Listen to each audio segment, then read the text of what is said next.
President Trump announced a 5-day delay on planned military strikes against Iranian power plants, citing major points of agreement after weekend back-channel talks. Iran மீது திட்டமிடப்பட்டிருந்த ராணுவ தாக்குதல்களை 5 நாட்களுக்கு ஒத்திவைப்பதாக அதிபர் Trump அறிவித்துள்ளார்.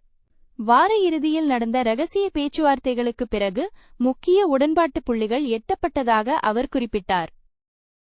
Despite Trump's claims of a potential deal, the Iranian Foreign Ministry officially denied any direct dialogue with Washington, labeling the claims a tactic to lower energy prices.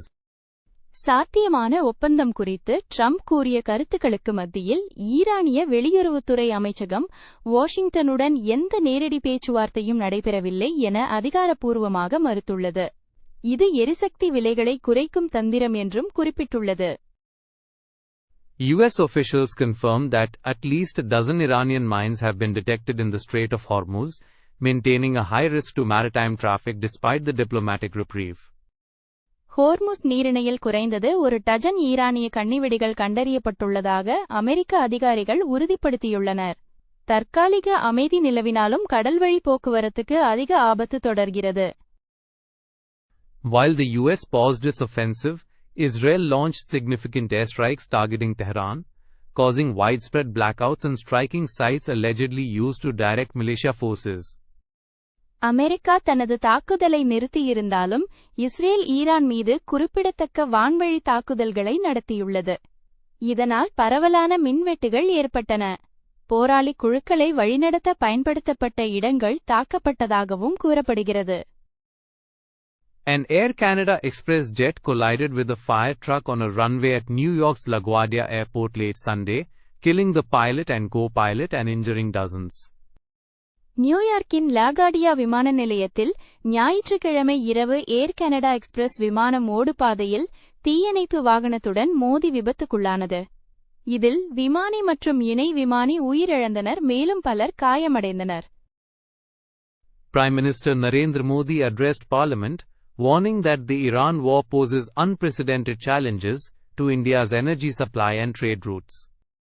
பாராளுமன்றத்தில் உரையாற்றிய பிரதமர் Narendra Modi Iran போர் இந்தியாவின் எரிசக்தி விநியோகம் மற்றும் வர்த்தக பாதைகளுக்கு முன்னெப்போதும் இல்லாத சவால்களை ஏற்படுத்துவதாக எச்சரித்தார். In a Lok Sabha speech, Prime Minister Modi assured that India can withstand the West Asia turmoil, confirming strategic reserves of over 53 lakh metric tons of oil.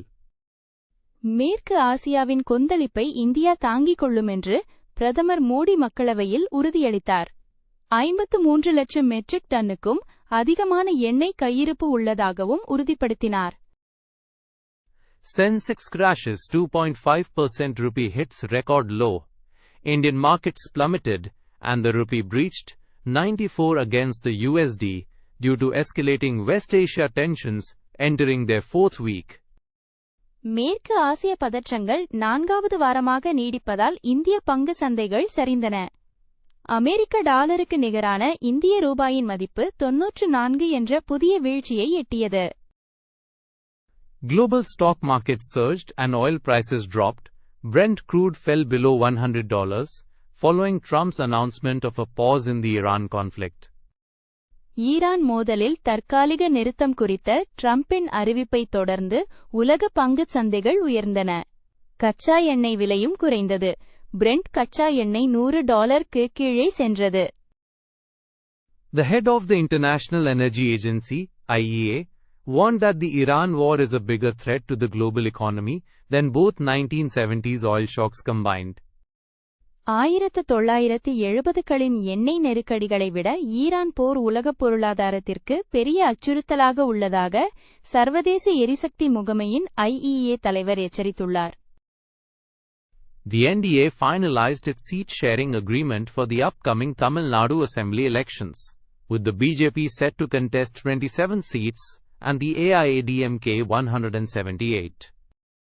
வரவிருக்கும் தமிழ்நாடு சட்டமன்ற தேர்தலுக்கான NDA தொகுதி பங்கீடு ஒப்பந்தம் இறுதி செய்யப்பட்டுள்ளது. பாஜக 27 தொகுதிகளிலும் அதிமுக 178 தொகுதிகளிலும் போட்டியிட உள்ளன. Like, share and subscribe to this channel to continue learning Tamil through news. செய்திகள் மூலமாக தொடர்ந்து தமிழ் பயில இந்த சேனலை லைக், ஷேர் மற்றும் சப்ஸ்கிரைப் செய்யவும்.